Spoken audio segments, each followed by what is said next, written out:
어렸을 때 좀 상처를 서로가 안 주면 좋으련만, 이제, 이정석이 뭐 10살 때 이제 아버지 돌아가시고 이래서 있기 때문에 이제 어머니가 그 이후에 자전거를 우리 배달하시면서 우남매 키우고 그러니까 이런 말할 수 없이 참 어머니로서는 참 감당하기 어려운 삶이었을 텐데 그 이후에 뭐 동네 친구 걔도 뭐 철없으니까 다 그랬겠지만 네. 네 아버지도 없는 여기서 까불이 같은 그런 식으로 얼마나 어린애한테는 정말 그것조차도 망치로 한 대씩 맞는 아마 심장에 가시로 찔리는 그런 상처가 됐을 텐데 그런 일을 직접 겪으시고 이제 남편이 돌아가시고 보면은 어머니에 대해서 다시 또 느껴지는 것도 있을 것 같아요. 굉장히 크죠. 저희 아버지가 42살, 엄마가 41살 그때 돌아가셨는데 그 다음에 딱 10년에 엄마 51세 이제 엄마가 이제 돌아가셨거든요. 근데 그때 10년 동안은 그냥 엄마는 엄마였어요. 그냥 뭐 엄마는 뭐 여자라든가 사람이라든가 이거 말고 그냥 엄마는 엄마 뭐 이런 거였는데 그리고 나서 이제 엄마가 돌아가시고 나서도 이제 뭐 또 이런저런 많이 슬프고 엄마가 보고 싶고 그랬지만 이제 그런 마음 뒤보다는 또 한편으로 잊고 싶은 마음도 있고 막 이랬었는데 남편이 딱 죽었다는 것을 확인하는 순간 첫 번째 떠오르는 게 엄마였어요. 그리고 이제 상복을 딱 입고 거울 앞에 딱 서는 순간 거울을 보고 말했죠. 엄마 나 어떡하지? 뭐 이런 엄마는 잊혀지는 존재는 아니에요. 그냥 항상 있지. 그래서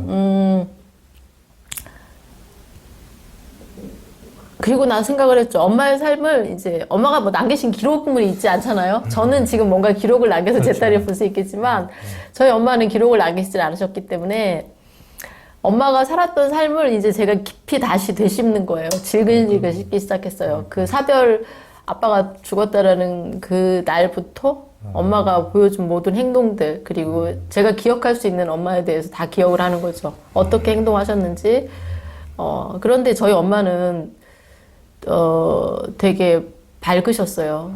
그러니까 되게 유쾌하셨고 제가 볼 때는 그게 유쾌할 수 없는 상황인데 저희 집이 진짜 많이 가난했거든요. 그래서 저희 엄마가 새벽 4시에 우유를 이제 짐바라고 해서 큰 자전거에 싣고 체격은 저보다 좀 작으셨는데 나가면 그거를 이제 오후 한 2-3시까지 돌리고 집에 오셔서 오후에 이제 밭 같은 거 이런 일을 하시면 저녁에 또 수금하러 한 저녁 배달 또 나가시면 밤 9시 막 이렇게 오시니까 거의 쉬는 날 없이 이제 그렇게 하셔야죠. 그리고 집에 또 이제 할머니도 계셨고 뭐 저희가 또 다 어렵고 뭐 이러니까 근데 유쾌할 수 없는 상황이었는데 저희 엄마는 되게 유쾌하셨어요. 그리고 그런 분이 성인이었나 성인? 네, 그리고 주변 분을 가난한데 되게 많이 챙기셔서 제가 그렇게 화를 냈던 적도 있어요. 아니, 엄마, 우리가 돈이 없으니까 우리가 더 받거라. 우리가 할머니 계시고 받아야죠. 엄마 왜 명절 때마다 자꾸 챙겨? 그랬더니 뭐 사는 게 그런 게 아니래 하고 그러시더라고요. 근데 제가 좋은 엄마를 만났던 것 같아요. 그래서 제가 저희 엄마를 질근질근 씹으면서 그렇게 생각했죠. 우리 엄마는 초등학교 1학년을 다니다 마셨어요. 유교가 터져서.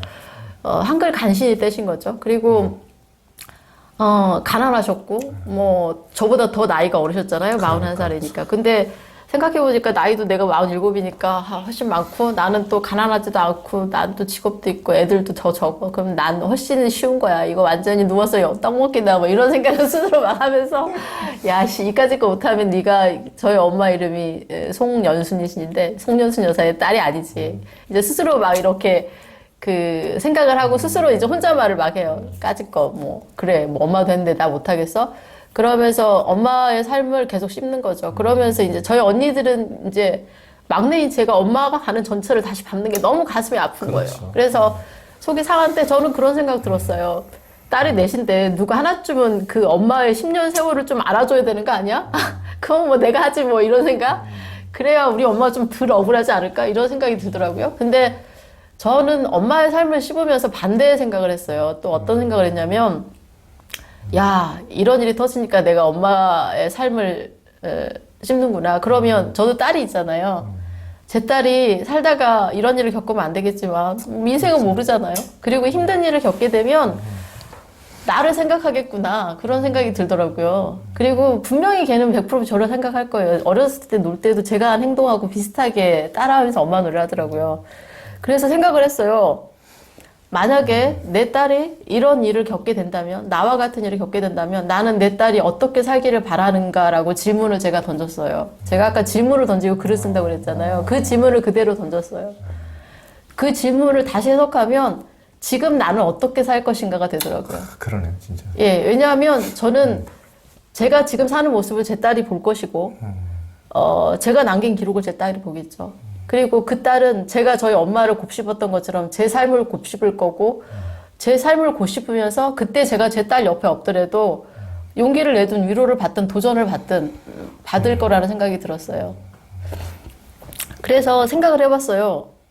만약에 네 딸이 그런 일 당했어. 그럼 넌 네 딸이 어떻게 사는 걸 보고 싶어? 라고 물었죠. 제 대답을, 그때 제가 썼던 글의 대답들 그래요. 난 내 딸이 그래도 잘 웃었으면 좋겠어. 정말 유머롭게 웃을 때 정말 화통하게 잘 웃는 사람이었으면 좋겠어. 그리고 난 내 딸이 자기를 사랑했던 한 사람이 떠났지만 아직도 자기 옆에 그녀를 사랑하고 함께하고 싶어하고 여전히 사랑하고 아낄 수 있는 수없이 많은 사람이 남아있다는 걸 알았으면 좋겠어. 혼자가 아니라는 걸 깨달았으면 좋겠어. 왜냐하면 제 딸 주변에 수없이 많은 사람들이 있을 거 아니에요. 그들이 얼마나 많이 아끼는지를 깨달았으면 좋겠어. 그리고 죽음을 가까이 느꼈기 때문에 그 경험을 통해서 누군가를 위로할 수 있는 사람이 됐으면 좋겠어. 그리고 그런 어쩔 수 없이 갑자기 죽어버리는 것들이 있으니까 그게 삶의 중요한 가치가 무엇인지 죽음을 통해서 삶의 그걸 깨닫고 그 중요한 가치 몇 가지만 꽉 쥐고 가는 그런 사람이었으면 좋겠어. 너무 무겁지 않게. 그래서 좀 가볍게 살았으면 좋겠어. 그리고 제일 가장 바라는 건 죽은 사람보다 저희 딸 스스로를 더 사랑하여 자기 삶을 소중히 여겼으면 좋겠다고 생각했어요. 근데 그건 저한테도 똑같은 것 같아요. 제가 죽은 남편보다 저 자신을 더 사랑해서 제 삶을 잘 살아내는 것. 그것이 저희 엄마가 저한테 바라시는 거고, 제가 제 딸한테 바라는 거라고 생각해요. 그렇죠. 그리고 그렇게 본다면 제가 글로 쓰지 않든 제가 살아가고 있는 한 걸음 한 걸음은 제 아이들의 머리와 마음속에 기록되고 있다라는 사실을 깨달았어요. 왜냐하면 저희 엄마가 기록물을 남기지 않았는데 저는 너무나 많은 엄마의 모습을 기억해 냈어요. 그리고 뭐 하나라도 더 기억하려고 기억을 쥐어짜고 사진을 보고 막 이랬어요.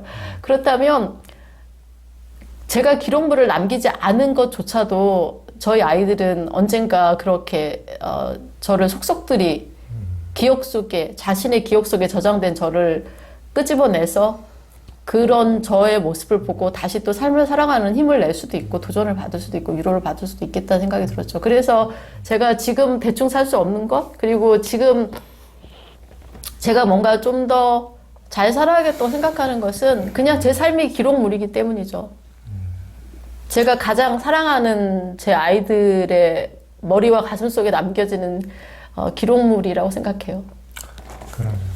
그러니까 옛말에 문밭을 어지러이 함부로 걷지 마라. 뒷사람의 발자취가 들리니 이런 얘기가 있는데 그 어머니 송현순 여사라고 했죠. 진짜 박수를 안 보낼 수가 없어요. 정말 그런 감당하기 어려운 그런 환경에서 그렇게 젊은 나이에 남편이 있고 오남매 삐약삐약하는 어머남매 남겨두고 그 감당하기 어려운 날마다 악다구니 쓰고 싸우고 해도 감당이 안 되는 그런 상황에서 유쾌하게 웃고 저는 그 역사책에 나오는 인물보다 그런 분들이 진짜 성인이라고 생각해요. 그런 네. 분들이 정말 그러니까 그 엄마의 그 딸이 그렇지 않아도 제가 책을 냈잖아요. 책을 내고 나서 이제 외사촌 형제들하고는 이제 엄마 돌아가시고 많이 멀어졌는데 외사촌 오빠랑 이제 이렇게 알려드렸는데 외사촌 형제들끼리 또 이제 공유를 해서 또 책을 다 써보게 된 거예요. 그러니까 저희 사촌 오빠께서 하는 말이, 그 사촌 올케 하는 말이, 그날 그 제 책에 엄마 부분이 나오잖아요. 그 부분을 읽으면서 오빠가 얼마나 울 줄 알면서. 그러니까 이제 그 떠난 그분에 대해서 모두 다 아니까 그것이 그냥 그 저희 엄마나 할머니를 모르시는 독자들은 그냥 그런 일이 있었는 것보다 하지만 그분들은 그녀가 어떻게 살았는지 어떤 모습을 보여줬는지 아니까 제 글과 제 삶을 통해서 다시 한번 회상하게 되는 거죠. 그래서 그런 것 같아요. 부모는 정말 굉장히 위대한 존재 같아요. 그럼. 예, 저는 사별하신 누군가가 계시다면 지금 굉장히 힘드시겠지만 당신이 지금 살아가고 있는 그 하루가 자녀들에게는 다 기록된다라는 걸 아셨으면 좋겠어요. 그러니까 우리 엄마가 날마다 슬픔 속에 빠져가지고 우울증에나 걸리고 그런 것은 누구도 그 위에 부모도 원하지 않는 거고 자식도 원하지 않는 거죠. 만약에 그 부모가 그렇게 해서 죽었어요. 나중에 자식이 힘든 일을 겪어냈을 때 그 삶은 그 자녀에게 힘이 되지 못해요. 그러니까. 그렇지만 힘든 일을 겪었지만 그 힘든 일 속에서도 뭔가 자신의 삶을 유쾌하게 살아내면 그건 분명히 도전이 돼요. 저희 엄마가 저한테 도전이 됐던 것처럼 뭐 엄마도 했는데 나 못할 건 뭐 있어. 뭐 이런 생각을 하게 되거든요. 근데 엄마도 못했는데 나도 못해. 이렇게 할 수는 없잖아요. 그러니까. 저는 그런 유산을 받았기 때문에 제가 저희 자녀들한테 그런 유산을 되물려 주는 것이 맞다고 생각합니다. 그러네요. 그리고 이제 이정수 선생님 저 학창 시절에 시험 뭐 약사이시니까 학창 시절 공부를 잘했을 것 같은데 오답노트까지 잘 작성했던 것 같은데 또 하고 이제 그 남편분이 돌아가신 이후에도 오답노트 비슷한 것을 한번 작성해 보셨다고 그랬는데 그러고 나서 진짜 삶에서 무엇이 옳고 무엇이 문제인지 더 선명해졌다고 그러는데 어땠어요? 그러니까요. 그 오답노트 부분도 글쓰기, 아까 제가 그 사별카페 글쓰기 하면서 썼던 건데, 글쓰기가 힘이 많이 돼요. 네, 그쵸. 끝난 시험에는 오답노트를 써야죠. 근데 제가 아까 제일 크게 느낀 오답노트에 대해서는 그 책에 쓴 대로 당연함에 대한 거였어요. 이제 사별하고 나서 얼마 후에 이제 건강검진을 해봐야 돼서 갔는데, 내시경, 수면 내시경을 하니까 보호자의 이름을 써야 되더라고요. 보호자의 이름을 쓸 수가 없더라고요. 내가 어떡하지? 누구를 쓰지? 순간 어린 자녀들 이름을 써야 되나, 언니 이름을 써야 되나, 이렇게 갈등이 되는 거예요. 그래서 결국 이제 언니 이름을 썼는데, 지난 22년 동안 한 번도 고민해보지 않은 거였잖아요. 나의 보호자? 그래. 뭐 당연히 부부싸움을 해도 보호자는 그였고 잘 지냈도 보호자는 그였고 근데 와 진짜 이거 하나에 내가 이렇게 벌써 목이 메어야 돼? 이런 생각이 드는 거죠. 그게 한 번도 감사한 적이 없었어요. 내가 보호자의 이름을 당당히 내 남편을 쓸 수 있다는 거, 보호자의 이름에 망설임 없이 누군가를 쓸 수 있다는 거를 감사하기도 해본 적이 없는데 이거 그렇게 감사한 일이었구나라는 생각이 들었는데 그게 뭐 한도 끝도 없더라고요. 뭐 기념일 꽃을 받는 걸 당연하게 여기잖아요. 근데 야 이제 결혼기념일 같은 거에 뭐 꽃 받는 건 없구나. 그래서 저는 요즘에 제가 1년에 한 번씩 남편한테 꽃을 선물해요. 저희 남편이 10월 6일 날 죽었는데 저희 결혼기념일이 10월 12일이거든요. 비슷한 시점이네. 예, 제가 10월 12일 날 남편 사망신고를 하러 동사무소 갔었어요. 근데 그래서 저는 원래 가을이 되면 항상 이렇게 작은 소국을 이렇게 선물 받는 걸 좋아해서 항상 그걸 선물했었는데, 남편이 저한테 선물했었는데, 지금은 이제 3년째 제가 가을마다 이렇게 큰 그 국화 화분들을 바꿔가면서 이제 남편 몸에 들고 와서 선물하죠. 그래서 뭐, 그래, 22년 동안 당연하게 받았으면 뭐, 이제 나도 해야지 뭐 이런 생각 하게 되고요. 그런 당연함에 대한 것을 감사를 몰랐던 거. 근데 그건 지금도 마찬가지인 것 같아요. 친구들, 가족들, 그리고 내 자녀들이 내게 하는 거, 그리고 제가 오늘 일할 수 있는 거, 먹는 거, 이런 것들이 제게 사실 당연한 건 아무것도 없죠. 제가 글을 쓸 수 있었던 것도 당연한 것이 아닌데, 그 모든 것이 제게 주어진 기회였는데, 그걸 너무 가볍게 받아들였다는 것들이 그렇고, 지금은 그래서 그걸 좀 당연하지 않음으로 받아들이려고 이렇게 많이 생각을 해요. 근데 사람인지라 좀 어렵고. 두 번째로는 이제 제가 오답노트 중에 생각했던 것들은, 저희 남편이 장점이 참 많은 사람이었는데, 이렇게 살다 보니까 단점을 자꾸 보게 되잖아요. 장점과 단점을 크게 부각시켜서 자꾸 보게 되면서, 이렇게 싸우는 횟수도 크게 되죠. 근데 사람에게 있어서 장점을 많이 부각해서 보고 그 장점을 칭찬하는 것이 훨씬 중요하다는 생각이 들어요. 그 관계에 있어서는. 근데 너무 내게 가까이 있는 사람이라 가까이 있는 사람일수록 단점을 많이 보게 되고 그 단점을 지적하려 들고 고치려 들고 그 고칠 필요도 없는 거거든요. 그래서 죽으면 다 끝인데. 그래서 그런 것도 많이 후회하게 됐어요. 내가 정말 더 장점을 더 많이 칭찬해주고 부각시켰다면 우리가 더 서로 사랑했을 텐데 이런 생각했고 제일 크게 깨달은 거 하나가 있었어요. 저희가 분명히 사랑해서 결혼했지만 22년을 살다 보니까 이 감정이 사랑인지 우정인지 미운정인지 막 헷갈리는 거예요. 그래서 우리가 더 이상 사랑하지 않나 이렇게 막 서로 이렇게 애절함도 없고 막 어쩔 때는 꼴보기 싫고 막 이런 상황들이 있었는데 계속 이빨 청춘처럼 그렇게 가면 그냥 근데 저희 사랑이 약해졌다 이렇게 생각을 했었거든요. 근데 제가 죽어보니까 그것이 굉장히 큰 무게였다라는 걸 알았어요. 그게 부부라는 혼인 관계, 법적 관계, 어떤 모든 사회가 인식하는 관계로 묶여있는 관계는 서로에 대한 의무와 책임이 있잖아요. 그 의무에 대해서 자꾸 많이 생각하다 보니까 당신이 나한테 이거 해줘야 되는데 안 해줬잖아. 그래서 나 서운한 거야 라고 말을 하는데 실제로는 그 의무와 책임으로 얽힌 관계가 부담스럽기도 하지만 그게 굉장히 묵직한 사랑이라는 생각이 들더라고요. 의무와 책임이 없는 관계는 굉장히 가벼웠어요.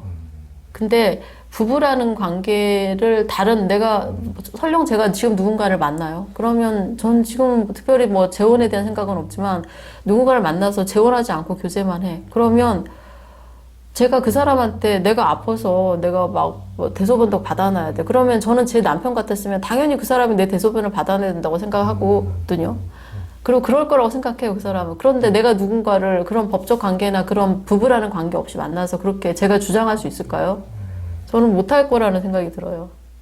그래서 그 법적으로 매여 있는 그리고 약속한 그 관계가 막 서로 막 뜨겁게 열렬하게 막 서로 손잡고 싶고 막 안고 싶고 이런 감정이 아니더라도 그게 얼마나 묵직한 책임과 어떤 애정과 사랑과 어떤 서로에 대한 그 책임이라는 게 얼마나 무거운 사랑인가라는 생각이 들더라고요. 그리고 그거는 뭔가 흔들림이 없다는 생각이 들거든요. 저 사람이 내가 어떤 힘든 일을 당했을 때 그건 당연히 저 사람이 할 거야 라는 그런 확신? 그런 게 저는 있었던 것 같은데 그가 죽고 나니까 세상 어느 누구에게도 제가 그런 확신을 가질 수 있는 존재가 없더라고요. 제가 예를 들어 갑자기 큰 병이 물려서 간병을 해야 돼. 그러면 저희 언니들이 저를 사랑해요. 그런데 제가 저희 언니들한테 당연히 언니가 해야지 라고 말 못할 것 같아요. 그리고 저희 아이들이 저를 사랑해요. 그렇지만 제가 저희 딸이나 아들한테 지금 한참 공부하고 그 자기 길 가고 있는데 당연히 니네가 엄마 해야지 이거 말 못할 것 같아요. 근데 저는 제 남편이 있었으면 당연히 당신 해야지 라고 말할 것 같거든요. 그래서 그게 굉장히 무거운 관계이고 무거운 사랑이더라고요. 그건 그러니까 둘 간의 어떤 그것도 이제 공동체잖아요. 네. 가족 공동체. 네. 공동체가 굉장히 중요한 것 같아요. 꼭 이제 법적인 게 아니라 하더라도 함께하는 그 이제 공동체라는 것은 뭐 교회 공동체도 그러지만은 서로에게 어느 정도 심리적인 어쩌든 돌봐야 된다는 약간 의무감과 같이 했던 그런 게 있잖아요. 뭐 같이 해줘야 된다는 그런 것들이 굉장히 중요한 것 같아요. 네. 근데 그거 있는 동안에는 그게 굉장히 식어버린 사람 같고 크게 보지 못했던 거죠. 그게 굉장히 큰 거였는데 그런 것들을 있을 때 알지 못했던 것들이 참 알았다면 그걸 더 귀중하게 보물로 여겼을 건데.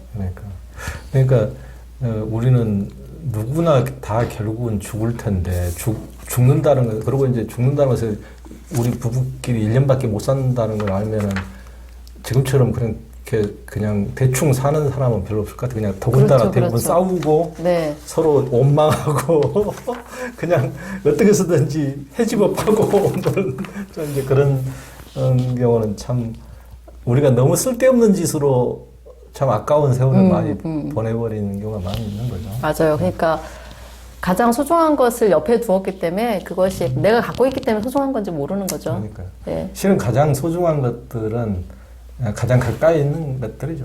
가까이 맞아요. 있는 네. 가까이 있으니까 잘 모르는 거죠. 우리가 공기의 소중함을 모르듯이 물, 공기 이런 거 이걸 진짜 금덩어리보다 훨씬 소중하다는 것을 모르듯이 진짜 그게 정말 귀한 건데.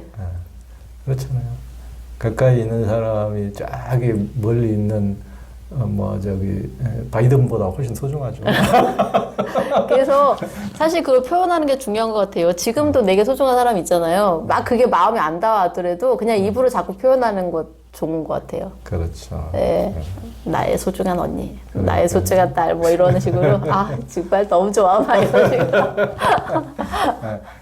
그런 거라도, 미운 말, 안 좋은 말을 하는 것보다 100번, 1000번 좋은 거죠. 그러죠. 참.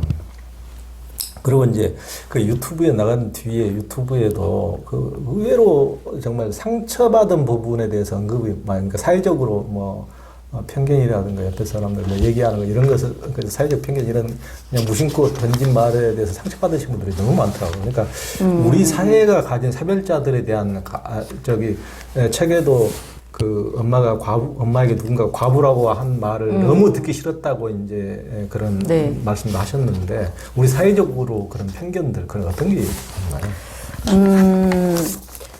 일단 사별자들이 제가 이제 물어봤어요. 사실 저는 제가 지금 남편이 죽고 나서 이제 3년째가 돼가지만 저를 누가 막 편견 어린 시선으로 대했다거나 저에게 상처 주는 말을 해서 제가 물론 상처가 되는 말을 들은 적도 있지만 저를 이렇게 크게 막 그렇게 했던 것 같진 않는데 잘해주신 분, 배려해주신 분들이 훨씬 많죠. 그런데 이제 다른 사람한테도 물어봤어요. 그랬더니 이제 배려나 잘해주시고 또 더 이렇게 아껴주시는 경우가 훨씬 많다. 근데 이제 몇 가지 아픈 경험들 중에서 특히 자녀들하고 관련된 것들 중에서 많은데 이런 거 있잖아요.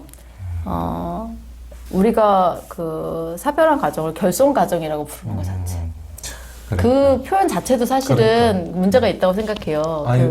그렇게 따지면 이 세상에서 결손가정 아무도 없잖아요. 그럼요. 완벽한 가정은 뭐 할아버지 할머니면 지금 아담 이후부터 여태 살아있어야지.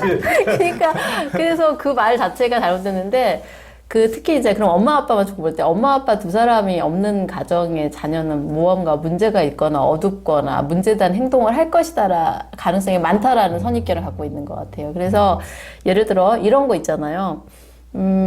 학교 선생님께서 이제 이 아이가 사별 가정의 아이라는 걸 알게 됐어. 근데 이제 학교 먼저 뭘 해. 그럼 얘가 못 지내도 얘가 문제가 좀 있는 것 같아요. 심리 상담을 받아보세요. 뭐 이런 식으로 이제 사별과 연관된 생각을 한다거나 아니면 얘가 잘 지내면 너무 건강하게 잘 지내 이러면 되잖아요. 근데 이제 말을 이렇게 하는 거예요.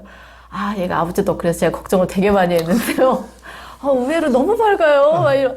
근데 정말 그 앞에 말을 왜 합니까? 불필요한 참 그게 그렇죠. 그래서 그리고 그냥 그런 거 그리고 심지어 조금 약간 이상한 분들은 이런 경우도 있더라고요. 이제 부모가 죽었잖아요. 그러면 아이가 당연히 슬퍼하고 방황을 하죠. 아까 방황하셨다고 했잖아요.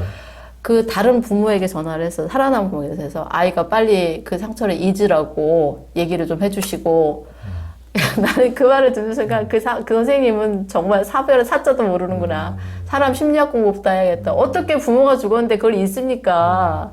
그게 10년이 지난다고 20년이 지난다고 잊혀지나요? 더군다나 어린 사춘기 애들이 어떻게 그 아픔을 잊습니까? 그리고 아버지가 빨리 말한다고 엄마가 빨리 잊으라고 말한다고 잊혀지나요? 저는 근데 그런 말을 어떻게 하시는지 이해가 안 돼요.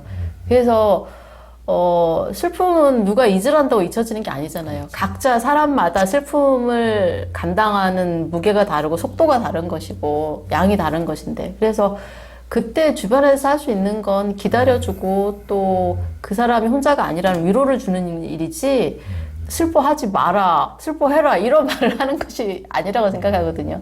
근데 그 문제가 될 행동을 할 것 같으니까 학교에서 앞으로 모든 문제가 친구들과 마찰 생기면 무조건 100% 책임지셔야 됩니다. 이런 서약서를 쓰게 하신 경우도 있대요. 그래서 그런 어떤 사별 가정. 완전한 그건 인권 침해네요. 그렇죠. 사별 가정의 아이들은 문제가 있을 것이다라고 바라보는 시각은 분명히 있는 것 같아요.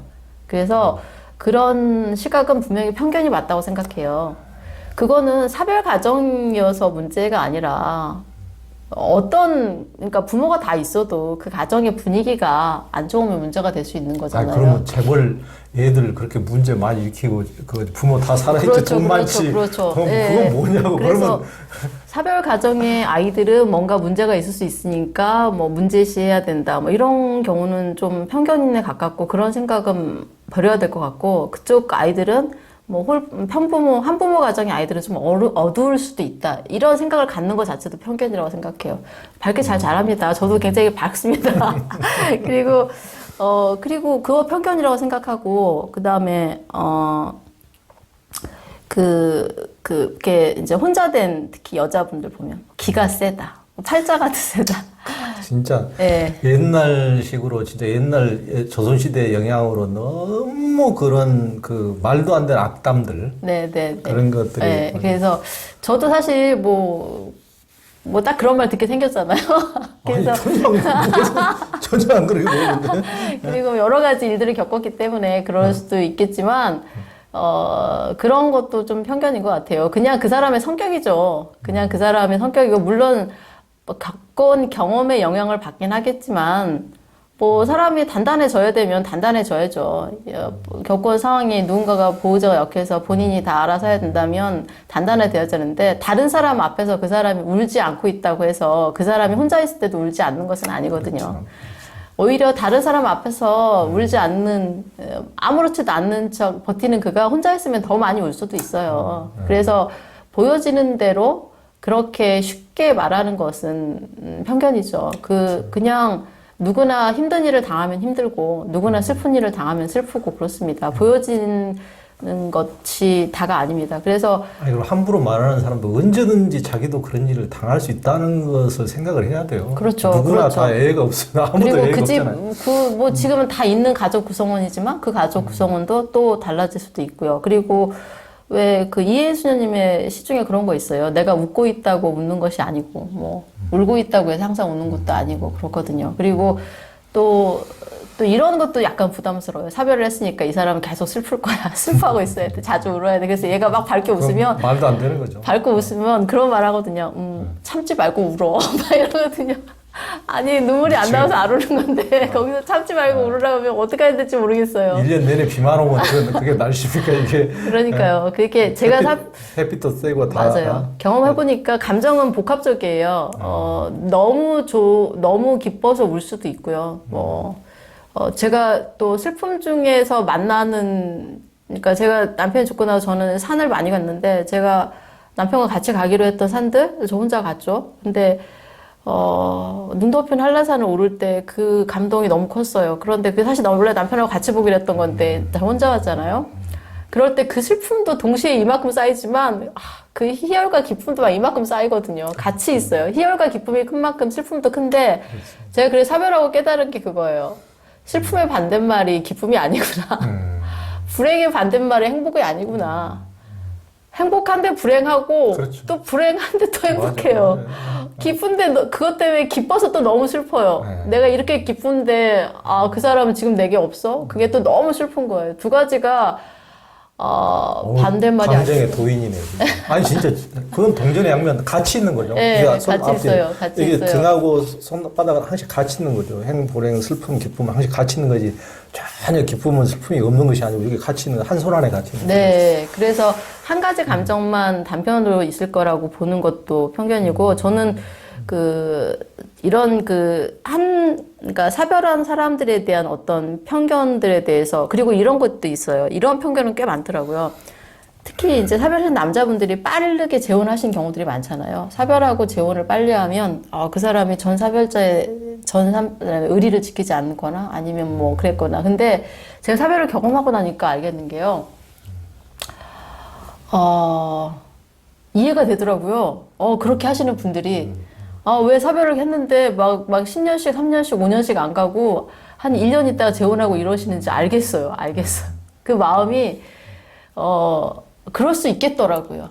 충분히 그럴 수 있고, 근데 그 마음에 무엇을 알겠냐면, 그렇게 하시는 분들도 있고, 뭐 10년, 20년, 50년, 60년 혼자 사시는 분들도 있어요. 그런데 빨리 결혼하셔서 재혼을 하셨다고 하더라도 그 마음속에 전 배우자에 대해서 다 잊혀져서 그렇게 하는 게 아니에요. 그럼요. 그러니까 혹시 주변에서 그런 사람들을 보시더라도 비난하지 말아주세요. 그러니까. 그 사람들이 그 전 배우자에 대한 마음도 같이 갖고 있습니다. 하지만 그렇다고 새로 만나는 사람을 이용하는 것도 아닙니다. 이 사람에 대한 소중한 마음도 또 다르겠습니다. 굉장히 마음이 복잡한데 아까 기쁨과 슬픔이 공존하는 것처럼 다른 사람에 대한 그리움. 근데 그 사람이 현존하지 않는 사람이잖아요. 죽음 너머에 있는 사람이잖아요. 그리고 나에게 새로운 위로와 새로운 함께함과 새로운 어떤 사랑을 주는 또 다른 사람에 대한 사랑, 이 마음이 공존할 수 있더라고요. 맞아요. 그래서 그렇게 하는 분들에 대해서 의리도 없다는 둥, 뭐 전사별자를 벌써 다 까먹은, 그러니까 떠난 그렇게 배우자를 해서 벌써 떠났다는 둥, 이런 식으로 그 사람을 마치 정말 천하의 몹새 사람으로 이렇게 몰고 가는 거 하시면 안 될 것 말도 같아요. 안 되죠. 예. 말도 안 되죠. 저도 사실은 예전에는 약간 좀 그게 이해가 안 됐는데, 아, 이제 이렇게 여러 사람들, 여러 감정들을 경험하고 나니까 그럴 수 있겠구나. 아, 그럴 수 있겠구나. 그러니까 저도 저희 어머니 49에 이제 뭐 12월에 생기니까 거의 비슷한 날 48배 거의 혼자 되셔가지고 지금 93세신데 지금까지도 혼자 사시지만은 그러니까 저는 그렇게 오래 사실 줄 알았으면 우리 어머니도 재혼을 했으면 얼마나 좋았을까. 저렇게 외롭게 오랫동안 너무 긴 세월을 이렇게 안 보내고 그때는 너무 저희들이 어리고 삐약삐약 제 동생들도 있고 그러니까 그런 여건도 안 되고 뭐 전혀 환경도 안 되고 자기 새끼 키우고 뭐 그렇게 많이 딸렸는데는 뭐 어디 갈 수도 없고 옛날에는 그게 뭐 좀 단촐해야 가능하지 그게 뭐 참 가능했을 법도 하지 않지만은 그걸 보면은 참 너무 혼자 오랜 세월을 이렇게 보냈으니까 이렇게 누군가하고 같이 보냈으면 참 훨씬 더 나았을 텐데 예전에는 너무 이제 그렇지 못하고 그렇게 혼자 그렇게 보내신 경우가 너무 많기 때문에 맞아요. 그런 네. 것이 오히려 더 안타깝게 생각을 해야지 그걸 뭐 이제 새로운 삶이 있다는 걸 축복해 줘야지. 저는 그걸 만약에 욕하고 이런 사람들 있으면은 정말 저는 입을 틀어야 된다고 봅니다. 그래서 오히려 사별 경험이 없는 분들이 비난을 하지, 사별을 경험하신 분들은 또 그렇게 누군가 뭐 3년도 안 돼서 결혼을 했다 해도 되려 더 비난하지 않으시는 것 같아요. 왜냐하면 그 마음의 일부를 아시니까 이해가 돼요. 저는 이해가 되더라고요, 그 마음이. 그래서 제 주변에서 누군가가 이렇게 좋은 분을 만나서 재혼을 하셨다고 그러면 정말 그게 굉장히 또 어려운 결정이시거든요. 그렇죠. 예, 초혼보다 재혼은 굉장히 어려울 것 같아요. 근데 그런 결정을 하기까지 얼마나 저분들이 힘들었을까. 그리고 또 그나마 좋은 사람을 만나서 위로가 된다니 또 그야말로 감사한 일이구나. 근데 문제는 이제 아까 감정에 속아서 섣부른 결정을 하시면 안 되죠. 감정에 뒤죽박죽, 제정신이 아니거든요. 그때 그래서 너무 초기에 어떤 결정을 하는 것은 자기 감정에 속는 경우도 있어요. 그래서 시간은 조금 두고 지켜보시기를 더 추천드리고, 혹시 주변에 이제 그런 경우가 있다면 편견 어린 시선으로 쉽게 말을 내뱉지 마시라는 말을 꼭 해드리고 싶어요. 예, 정말 필요한 말씀이십니다. 그리고 이제 사별자들이 오히려 더 불이익을 당하는 경우도 뭐 주택청약 같은 경우도 그런다고 법적인 그러더라고요. 문제에서 네.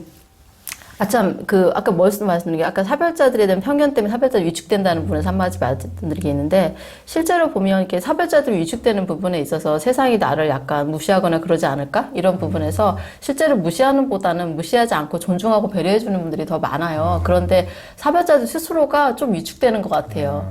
근데, 저는 사별자들 스스로 약간 위축되는 마음도 좀 용감해져야 된다고 생각해요.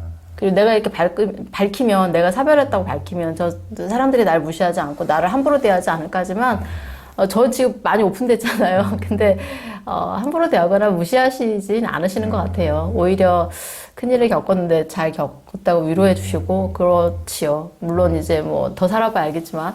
그리고 이제 법적인 문제에 대해서 보면 저도 몰랐는데 뭐 여러 가지 문제들이 있더라고요. 그래서 예를 들어 이제 아파트 분양 같은 거 보면 이제 공공 분양하고 민간 분양이 있잖아요. 근데 민간 분양이 훨씬 많잖아요. 근데 공공 분양에서는 뭐 신혼부부 특혜 그러니까 특별 전형 이런 거에 그 한부모 자녀 한부모 가정 이제 이런 경우 특별 전형에 같이 이렇게 포함이 돼서 한부모인 경우도 그 특별 전형에 같이 할 수가 있나 봐요. 근데 민간 분양에 있어서는 신혼부부 특별 전형 같은 경우에 한부모 가정이 없어요. 그럼 예를 들어 어떤 사람이 결혼한 지 뭐 5년 만에 사별을 했어. 그럼 사실 이게 7년이 신혼부부 특공이니까 신혼부부 특공을 넣을 수가 원래 사별 전에 있었거든요. 그런데 사별을 하면 배우자가 없으니까 혼인관계가 성립이 안 돼서 신혼부부 특공을 넣을 수가 없는데 한부모는 돼요. 그러니까 이 친구가 공공분양에서는 그 특공에다가 넣을 수 있지만 훨씬 더 많은 기회가 있는 민간 분양에서는 아직 자녀들도 뭐 어리고 해도 특공에 넣을 수 있는 기회 자체가 없는 거죠. 참 말도 안 근데 돼. 배우자가 죽었기 때문에 기회는 점수는 더 깎였잖아요, 사실. 근데 그리고 경제적으로도 더 어려운 상황인데 좀 약간 억울하게 특공에서도 배제가 되는. 그래서 저는 이런 경우에 민간 분양도 말도 안 되네. 그 특공 분야에 만약에 이 사람이 사별을 해서 있게 됐다면 한부모, 아까 그 공공 분양이 더 저는 공평하다는 생각이 들어요. 아, 그런 경우에 신혼부부 특공에서는 못 들어가지만 한부모가 됐으니까 한부모 가정 특공으로 들어가면 그래도 공평성이 있잖아요. 그렇죠. 그래서 그런 경우는 좀 고쳐야 되는 법적인 부분이 아닌가 이런 생각이 들고요. 그래서 물론 공공분양도 기회가 훨씬 많다면 또 틀리겠지만 아니니까 그래서 훨씬 민간 분양의 기회가 많으니까 그래서 그렇게 배려를 해주시면 훨씬 좋다는 생각이 들고 특히 요즘은 뭐 이혼, 사별, 그 다음에 그냥 아예 미혼모, 미혼부에서 한부모 가정들도 많잖아요. 이런 부분에도 혼자서 더 힘들거든요, 사실. 신혼부부 두 사람이 가정을 이끌어가는 것보다 젊은 사별자들 혼자 꾸려가는 건 훨씬 더 힘듭니다. 그렇죠. 근데 더 지원이나 응원을 못 해줄 망정 있는 기회도 사별했다는 이유로 박탈당한다면 그건 좀 약간 억울한 것 같아요. 억울한 정도가 아니죠. 말이 이게 정책 당국자들이 너무 이게 네, 그래서 그거는 민간 분양에도 똑같이 이렇게 들어갔으면 좋겠고요. 두 번째로는 그 한부모, 법적 한부모 자격 조건을 봤는데요. 요즘 물가가 굉장히 많이 인상됐잖아요. 근데 저는 그게 물가 인상을 반영하지 못한 기준으로 돼 있다는 생각이 들어요. 제가 어제 그 한부모 가정 그걸 한번 다시 확인하려고 지금 전화를 해서 모의 계산법이 있더라고요. 한부모 가정 특혜를 받을 수 있는 모의 계산. 그래서 3인 가족을 넣고 한번 해봤어요. 자녀가 둘이고 뭐 이제 부모 중에 하나가 있는 경우. 그리고 제가 조건을 뭘 넣냐면 2억짜리 전세 집이 있다 현재. 그리고 자동차가 1,000만 원짜리 그냥 현재 가격으로 뭐 해서 1,000만 원짜리 한 대 있다라고 치고 그 다음에 한 달에 100만 원 수익을 넣나? 이렇게 넣었을 거예요. 그리고 우리 보험금, 예적금도 다 넣게 돼 있더라고요. 뭐 그런 거는 500만 원인가 뭐 넣나? 근데 그 한부모 가정 그 특별을 받으려면 이게 점수가 398점이니까 400점 정도 되는데요. 제가 몇 개 안 넣었잖아요. 그러니까. 그거는 기본이잖아요. 사실 요즘에 기본도 아니에요. 너무 2억짜리 전세가 있나요? 전세가 없지 거의. 근데 그렇게 하면 몇 점 나오는지 아세요? 600점이 훨씬 넘어요. 오 마이 갓. 거기다가 예적금을 제가 급한 대로 생활비 있어야 되잖아요. 그래서 거기다가 제가 한번 2천만 원 넣어봤거든요. 700 몇 점 나와요. 거의 두 배예요, 두 배. 왜 이렇게 현실성이 없지? 그래서 그 제가 너무 답답해서 제가 정책당국에 어제 전화를 했습니다. 그 복지로 사이트. 그래서 선생님 근데 이거 너무 현실성이 없지 않아요, 선생님? 그러면 요즘에 지금 서울에서 누가 전세가 지금 2억 밑으로 있기는 한가요? 그래서 2억도 싼 건데 그랬더니 그러면 막 그 한부모 가정에 특히 젊은 엄마 혼자 애들 둘 데리고 살면 그래도 좀 안전한 아파트에는 살아야 되잖아요. 그나마 그러니까. 아파트 시설이 좀 안전하잖아요. 그러니까. 근데 아파트가 서울에 훨씬 더 안전한 시설이 더 필요하지. 근데 어딨어요. 그래서 그거는 어떤 생활비가 아니잖아요. 그래서 저는 그 송파 세모녀 자살 사건 이런 상황들이 이해가 되더라고요.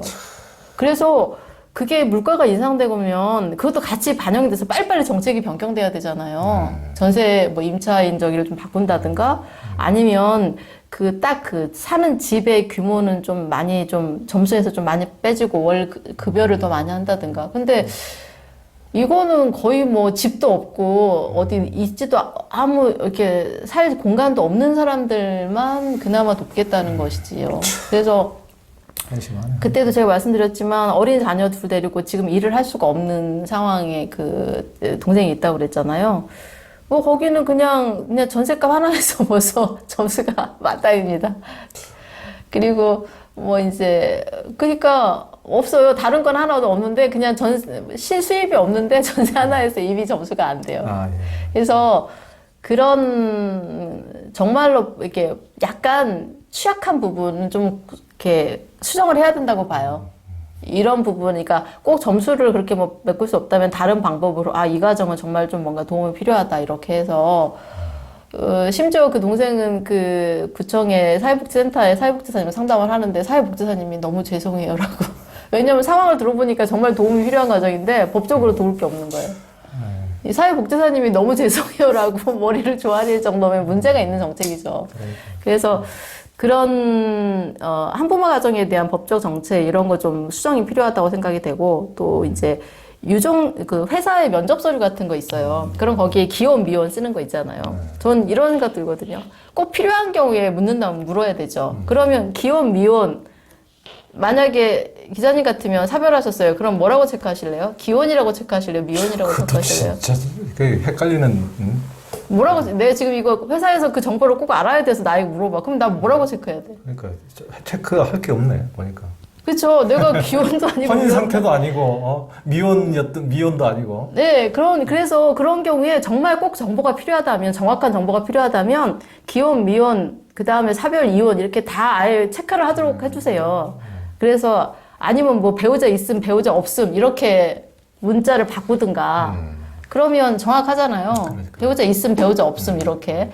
뭐 그런 식으로 약간 개편이 필요하다고 생각하고, 그리고 꼭 필요한 정보가 아니면 묻지 마세요. 그러니까. 예, 근데 간혹 이거 꼭 필요하지 않을 것 같은데 꼭 그걸 체크하라는 데가 있더라고요. 근데 꼭 필요하신 곳도 있으실 건데 꼭 필요한 곳은 저는 차라리 이렇게 뭐 배우자 있음 없음 이런 게 하든가 아니면 좀 더 세분화해서 정확히 체크를 할 수 있던가. 근데 저런 경우는 이건 뭐야. 기혼을 했는데 남편은 없어. 이거 어떻게 해야 돼? 정말 헷갈리는 문제인데 그런 조정이 좀 필요하고요. 그리고 유족연금에 대한 개선도 이렇게 많은 건의가 들어왔던 부분이에요. 유족연금이 현재는 이제 연금에 따라 공무원연금이라 좀 다르지만 대표적인 국민연금을 보면 사별하고 나서 이제 기본 3년은 줍니다. 그리고 나서 3년 후에는 이제 자녀가 25살이 될 때까지 줍니다. 근데 자녀가 25살이 넘으면 3년이 지나면 안 나옵니다. 자기가 60 몇 살가 될 때까지는. 그러면 그동안 그 남편이 냈던 연금조차도 받을 수 없거나 이런 사람도 생깁니다. 특히 이제 직업이 없던 나이든 이제 집에서 가정주부로만 계셨던 분들이 있으시잖아요. 그리고 뭐 50대 위에 사별을 하셨는데 자녀들은 좀 컸고 경제적으로 어떤 능력은 없는데 굉장히 열악하신 분들이 있어요. 그리고 뭔가 그때 재활을 하자니 직업 훈련을 받고 다시 이러자니 그것도 너무 어려운 상황도 있고 이런 분들 굉장히 취약하신 경우 있거든요. 돈이 나올 데가 하나도 없어요. 그래서 저는 그 연금 규정에 대해서도 그 사람의 재산이나 소득 상황에 따라서 일률적으로 하지 마시고 정말로 이분이 연금을 계속 받아야 되는 유족연금을 좀 지속적으로 나이가 60이 안 돼서도 받아야 된다면 좀 더 받을 수 있는 시간은 꼭 자녀 연령으로만 하지 마시고 이렇게 좀 배려를 해줬으면 좋겠어요. 특히 이렇게 배우자가 죽으면서 몸이 굉장히 많이 아파서 병이 드는 경우도 있거든요. 스트레스로 암이 생기는 경우도 있고. 그러면 혼자 암투병도 해야 되니까 직장 생활도 못하고, 뭐, 자녀들도 형편이 안 되는 경우도 있고, 이런 경우에는 더군다나 또 혼자, 그러니까 자녀 없는 그냥 1인도 있잖아요. 그런 경우는 너무 그렇잖아요. 그렇죠. 예, 근데 그 남편분이 이미 연금을 내서 연금을 받을 수 있는 자격이 된다면 그런 경우는 좀 받을 수 있는 상황들이 조금 더 이렇게 상황을 고려한 조정이 그분이 생도를 달라는 것도 아니고 이미 남편이 연금을 냈고 그 연금을 그렇잖아도 빨리 죽어서 연금을 못 받는 상황인데 그것도 억울한데 남아있는 상황이 어려운 상황이라면 그런 경우 받을 수 있는 연금제도의 개선이 좀 필요하다라는 생각이 들어요. 네, 그래서 그러니까 전혀 경제력이 없다면은 그런 네. 좀 고려가 필요하겠네요. 네, 근데 지금은 좀 그래서 분명히 연금을 받을 수 있는 기회가 있지만 연금을 받지 못해서 더 경제력이 없고 취약해지는 그런 사람들도 있더라고요. 그래서 그런 연금제도의 개선에서는 굉장히 불이익이 아닌가. 사실 배우자가 있었으면 그런 걱정 안 해도 되는 상황인데 배우자가 죽음으로 어려운 상황인데 거기에 대해서 법적으로 받을 수 있는 것도 지금 제도로서는 어려운 상황들 그런 것들은 약간 불이익이 아닌가 사회적으로 그런 생각이 듭니다. 예. 그리고 이제 지금 암투병 중이거나 배우자가 암투병 중이거나 뭐 본인이 그럴 수도 있겠지만은 그래서 사별을 이제 준비해야 되는 분들 그런 분들이거나 지금 방금 이제 사별하신 분들 좀 어떻게 할 줄 모르는 그런 분들에게는 좀 어떻게 좀 말씀해 주시죠? 이제 뭐 고통을 줄이거나 아픔을 줄이는 방법이 있냐라고 돌려 말하신다면 저는 그런 방법은 몰라요. 저는 고통을 줄이는 거나 슬픔을 줄이는 방법은 전혀 모릅니다.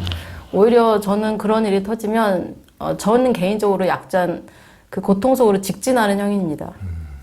그건 제 스타일인 것 같아요. 돌아갈 수 있습니다. 너무 저처럼 직진하는 것도 힘들기 때문에 좋은 건 아니에요. 그런데 그건 모르니까 제가 말씀드릴 수 없지만 저는 몇 가지 제가 말을 경험자로서 제가 사실 이 자리에 있는 것도 제가 무슨 뭐 학자나 뭐 심리학 연구자나 이런 거에서 있는 게 아니잖아요. 제가 경험자니까. 제가 여러 차례 사별 경험으로서 말씀드릴 수 있다면, 제가 겪어야 했던 어떤 불행들이나 슬픔은 제 의지는 아니었어요. 저의 의지하고 전혀 상관없어요. 제 잘못도 아니에요, 그거는. 근데 저한테 벌어진 일이잖아요. 그러면 저는 그렇게 생각해요. 제게 벌어진 그 슬픔과 불행이 이미 제게 벌어졌어요. 그런데 그것이, 나와 나 자신과 내가 속해 있는 세상에 무엇이 되게 하는지는 나의 의지인 것 같아요. 그 일은 내 의지로 온 게 아니지만 이미 내가 겪은 남편의 사별과 부모님의 어린 나이의 사별 이런 것들이 내 인생에 무엇이 되게 할 것인지 그리고 내가 속한 세상에 그것이 무엇이 되게 만들지는 저의 의지에 달려있다고 생각해요. 그러면 제가 사별에 관련된 책을 냈잖아요. 어떠면 이거는 제가 많은 책을 낸 여러 가지 이유들이 있겠지만 이것도 저의 의지라고 생각하거든요. 제 슬픔이 제가 사별을 경험한 사람들, 사별을 경험한 친구들을 만나고 위로를 받았어요. 그러면 제가 직접 만나진 않지만 제 책을 통해서라도 저 같은 존재가 이 땅에 살아가고 있다는 것만으로도 위로가 되는 분들이 있을 거거든요. 그러면 저의 슬픔이 누군가의 위로가 되게끔 만드는 건 저의 의지죠.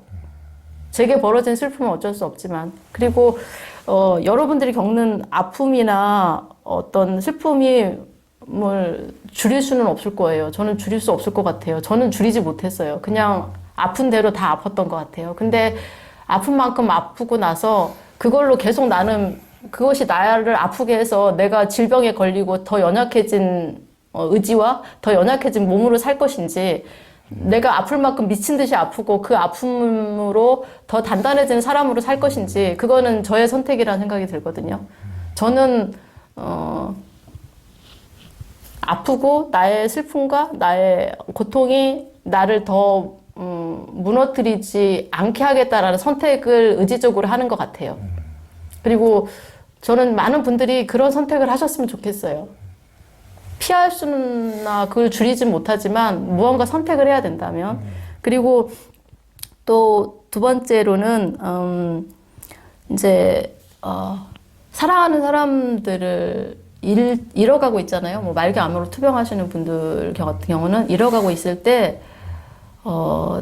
정말 잃고 나면 후회를 하세요. 근데 아직 기회가 사별하신 분보다는 저 같은 경우처럼 갑자기 배우자가 죽은 것보다는 기회가 단 하루 아니면 단 3시간, 2시간, 뭐 10시간도 있을 수 있잖아요. 한 달이 있을 수도 있고 그것은 여러분들이 받은 특별한 그러니까 고통을 지켜보는 건 너무 힘들 것 같아요. 저는 어쩌면 저보다 이렇게 투병 기간을 거쳐서 배우자를 보내는 분이 더 고통스럽고 힘들 거라는 생각을 해요. 근데 어쩌면 그것이 본인이 마지막으로 표현하지 못했던 것들을 표현할 수 있는 기회라는 생각은 들거든요.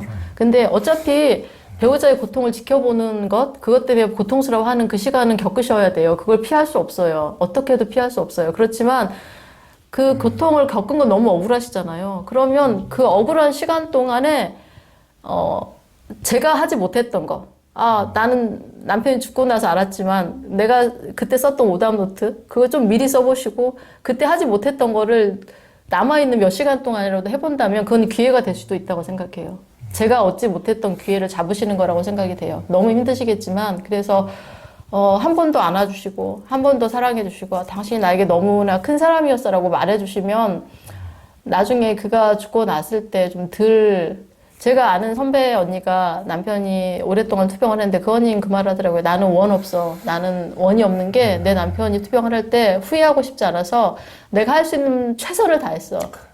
더 할 수 없이 최선을 다했어. 그래서 그가 지금 내게 없는 건 너무 슬프지만 나는 그거에 대한 후회나 미래나 자책감은 없어라고 하시더라고요. 근데 그럴 수 있는 기회가 한 번 있다고 생각하니까 고통은 받으셔야겠지만 그러셨으면 좋겠고 그리고 이제 배우자를 잃으신 분, 또 뭐 가족을 잃으신 분들은 사랑하는 사람을 입었잖아요. 그럼 본인한테 가장 내상이에요. 떠난 사람은 둘째치고. 그러면 나를 가장 사랑하고 아끼는 사람을 잃었기 때문에 내가 크게 상처를 받는 나를 불쌍히 여기셔야 된다는 생각이 들어요.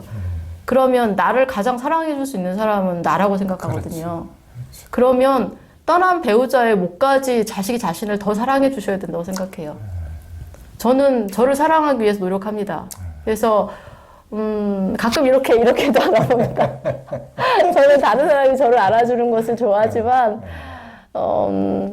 그렇게 안아주고 뭐 기특해 뭐 이런 얘기도 하고 이제 저를 사랑해야겠다는 생각이 듭니다. 그리고 불쌍하잖아요, 스스로가. 스스로를 불쌍히 여기는 것은 저는 좋다고 생각해요. 그리고 저는 저를 불쌍히 여기는 것을 인정했기 때문에, 제가 불쌍하다고 인정했기 때문에 다른 사람이 저를 불쌍히 여기는 마음을 그냥 감사하게 받아들입니다. 고깝지 않습니다. 누가 아우 철학마저 어떻게 하면 철학 맞지, 인정해, 막 그렇게 여기는 마음 때문에 화나지 않습니다. 근데 다른 사람이 저를 불쌍히 여기는 마음을 인정하고 나니까 뭐가 당당해졌냐면요, 제가 다른 사람을 불쌍히 여기는 게 당당해졌어요. 전에는 제가 누군가를 불쌍히 여기면, 야, 너 그렇게 함부로 누군가를 불쌍히 여길 자격이 있어? 그 사람 보면 기분 나쁠 수도 있잖아, 이렇게 생각했거든요. 근데 이런 생각이 들더라고요. 그래, 너도 나 불쌍히 여겨, 나도 너 불쌍히 여길게.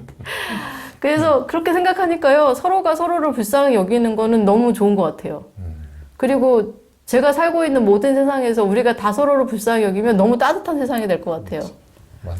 네, 그래서 저는 제 옆에 있는 많은 사람들을 불쌍하게 여깁니다. 막 이렇게 뭐 저희 그러니까 부부싸움했다고 저한테 막 그러면, 그래, 그런 남편하고 사는 언니 뭐 그렇다, 그래서 그런 마누라하고 사는 형부도 짜네 막 이러면서 저희 형부도 불쌍하게 여기고 언니도 불쌍하게 여기고 뭐, 그런데 둘이 또 금방 화해하고 뭐 잘 지내지만 그냥 마음껏 불쌍히 여깁니다. 뭐 누군가가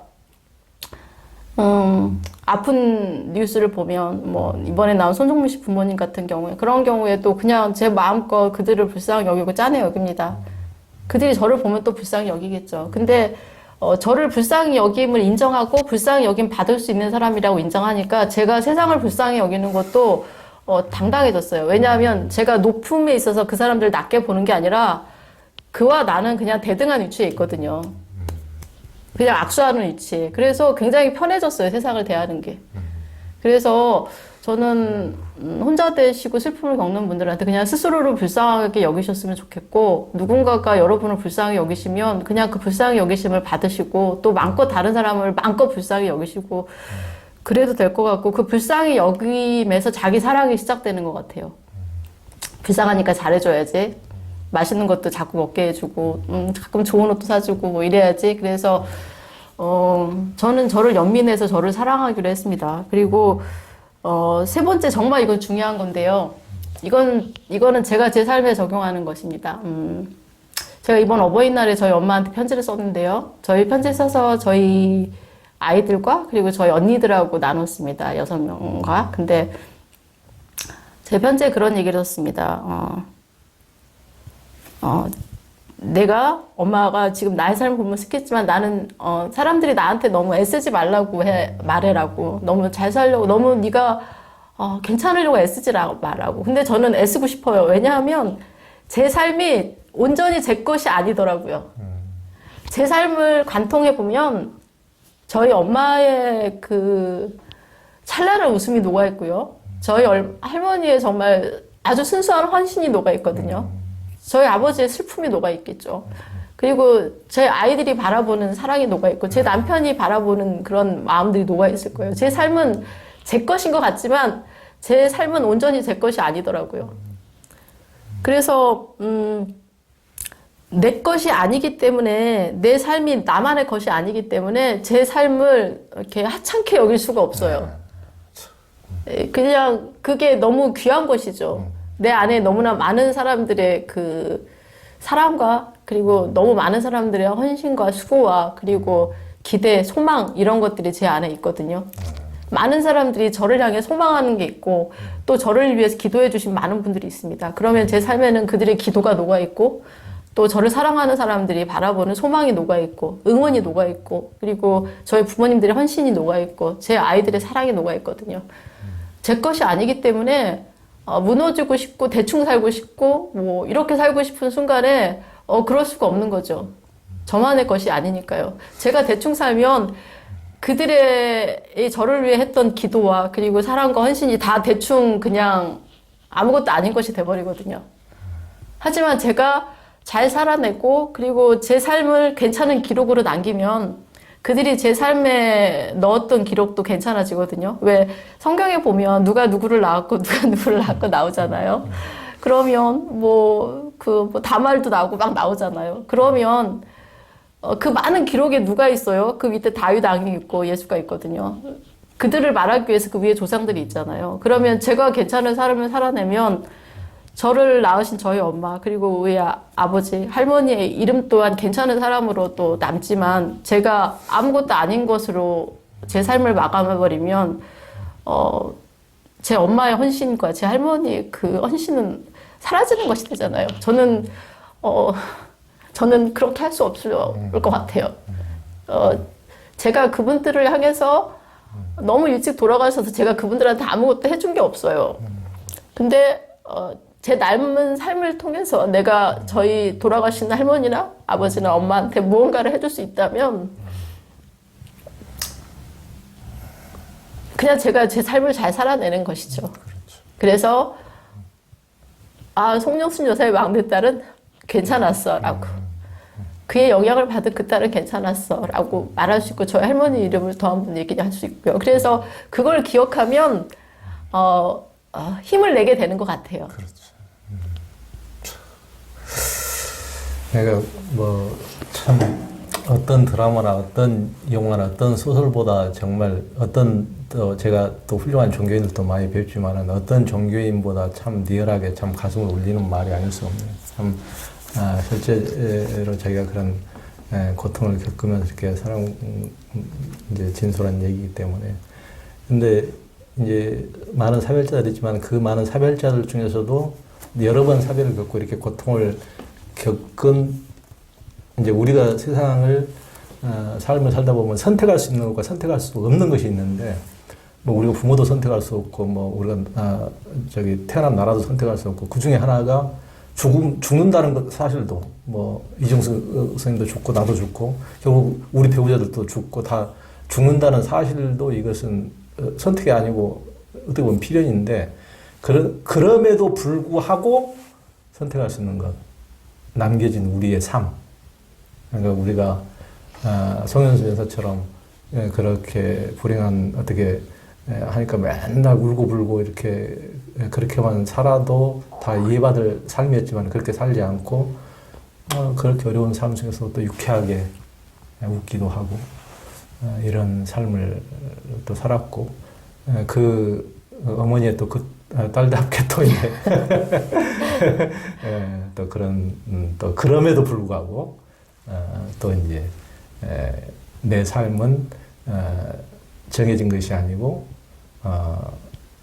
선택할 수 없는 게 아니고 선택할 수 있다고 이렇게 살아가시는 모습 정말 너무나 좋고 비슷한 고통을 겪고 가슴 아파하시는 분들도 정말 꼭 그렇게 해서 힘을 내시는 것은 분명히 선택할 수 있으니까 힘을 내시라는 말씀 해드리고 싶습니다. 정말 고맙습니다. 감사합니다. 선생님. 화이팅!